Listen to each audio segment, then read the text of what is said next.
Kemudian kata beliau, maja'a fi nahjil balaghah min wujuhi ikhtilafil khabar wa ahaditsil bidah. Beliau akan membawakan sebuah perkataan yang sangat bagus sekali dari perkataan Ali bin Abi Thalib yang disebutkan dalam kitab Nahjul Balaghah. Kata beliau, su'ila Amirul Mu'minin Ali bin Abi Thalib radhiyallahu an amma fi aydin nas min ahaditsil bid'ah wa ikhtilafil khabar. Amirul Mu'minin Ali bin Abi Thalib, semoga Allah meridainya dan meridai beliau dan keluarganya semuanya, ditanya tentang apa yang ada di tangan manusia berupa hadis-hadis bid'ah dan perbedaan kabar. Maka beliau berkata, inna fi aidin nasi haqqan wa batilan wa sidqan wa kadban wa nasikhan wa mansukhan wa aman wa khasan wa muhkaman wa mutasyabiha wa hifdhan wa mahwa wahma. Sesungguhnya yang ada di tangan-tangan manusia itu dari hadis-hadis, ada yang hak, ada yang batil, ada yang benar, ada yang dusta, ada yang menghapus, ada yang sudah dihapus, ada yang umum, juga ada yang khusus, ada yang muhkam, ada juga yang mutasyabih, ada yang terjaga, ada juga yang salah. Ya. Walaqad kudziba ala Rasulillah SAW ala ahdi hatta qama khatiban. Sungguh, kata Ali bin Abi Thalib, telah didustakan atas Rasulullah SAW, ya, di mana beliau bersabda, man kadzaba alayya muta'ammida falyatabawwa maq'adahu minan nar. Siapa yang berdusta atas namaku dengan sengaja, hendaklah ia menempati tempat duduknya dari api neraka. Ya. Kemudian beliau berkata, wa inna ma ataka bil hadithi arba'atu rijal. Sesungguhnya orang yang membawa hadis kepada kamu itu tidak lebih dari salah satu dari 4 orang. Ya, orang-orang yang membawa hadis itu, kata beliau, ya, tidak lebih dari salah satu dari 4 orang.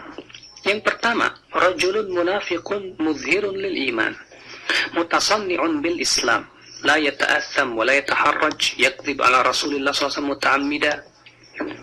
Seorang munafik yang memperlihatkan keimanan, ya, seakan-akan dia Islam, tapi dia tidak takut dosa, tidak malu-malu, berdusta atas nama Rasulullah SAW dengan secara sengaja.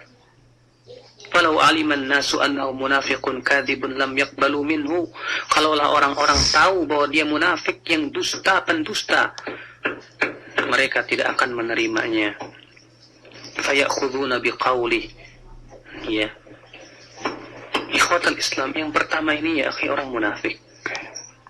Kalau di zaman ini, kalau ditanya masihkah ada orang munafik, kita jawab banyak. Di antaranya orang-orang Syiah yang sekarang menamai dirinya dengan jamaah pecinta Ahlul Bait.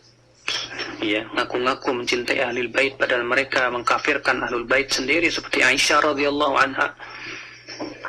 Mereka orang yang paling menghalalkan dusta. Sampai kata Imam Syafi'i, arwi an kulli ahad, aku meriwayatkan dari setiap orang kecuali, ya, orang-orang Rafidah, Syiah, fa innahum yastahilluna al-kadzib, karena mereka menghalalkan dusta. Ya, makanya, ya, tidak ada firqah yang paling banyak kedustaannya kecuali orang-orang Syiah. Ya, mereka menuduh, ya, dengan tuduhan-tuduhan yang tak berbukti, atau membuat kabar-kabar palsu, mengelabui orang-orang awam. Nasallallahu salamata wal afiyah. Ikhwatul Islam,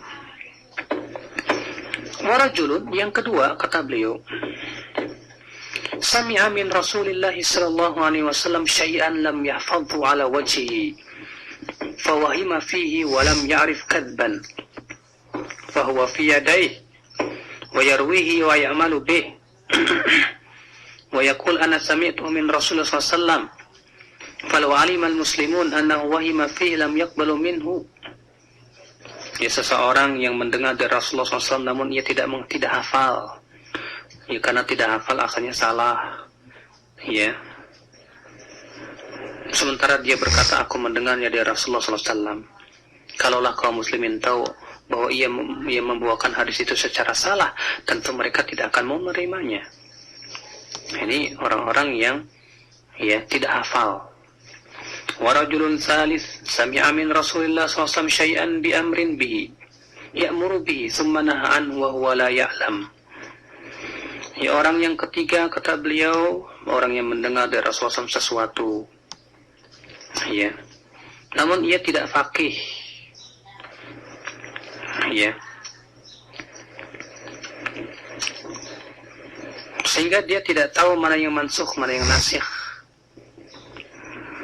Ya, yang ketiga, rabi'un lam yaktib ala Allah wala ala rasulihi mubghidun lil kadhib khaufan min Allah wa ta'ziman li Rasulillah sallallahu alaihi wasallam yahim. Orang-orang yang takut berdusta atas nama Allah dan Rasulnya, membenci kedustaan dan takut dari Allah. Dan para sahabat semua, ya akhi, mempunyai sifat seperti ini. Semua sahabat orang-orang yang sangat takut kepada Allah dan mereka tidak pernah berani berdusta atas nama Rasulullah SAW. Inilah dia Anas bin Malik. Kalau beliau meriwayatkan hadis, keluar keringat dingin. Ya, sambil setelah itu beliau berkata, "Au kama qal," karena saking takutnya beliau berdusta atas nama Rasulullah SAW. Ya. Adapun selebihnya, ya akhi, maka itu orang-orang yang tentunya perawi-perawi yang ada yang memang zindik. Ya, makanya sudah kita sebutkan, ya, di antara sebab munculnya hadis palsu itu adalah orang-orang zindik yang memperlihatkan keislaman, ya, menyembunyikan kekufuran. Sehingga kemudian apa yang terjadi, ikhwatul Islam, dia menyebarkan hadis-hadis yang sangat melecehkan Islam. Dan sudah kita sebutkan contoh-contohnya pada waktu itu. Ada juga perawi yang memang hafalannya lemah, maka dia salah ketika meriwayatkan hadis, tapi dia tidak sadar kalau dia salah. Maka para ulama pun mengetahuinya, ya, dengan cara apa? Dengan cara dibandingkan dengan periwayatan ulama lainnya yang lebih thiqah tentunya. Apakah sesuai atau tidak? Ya. Ada lagi yang tidak faqih. Dia tidak faham hadis ini mansukh atau tidak. Ya, bagaimana keadaannya? Akan tetapi yang seperti ini, kata para ulama, bukan syarat seorang perawi dikatakan thiqah. Ya, syaratnya hanya dua, dia adil dan dhabit, menguasai yang dia riwayatkan.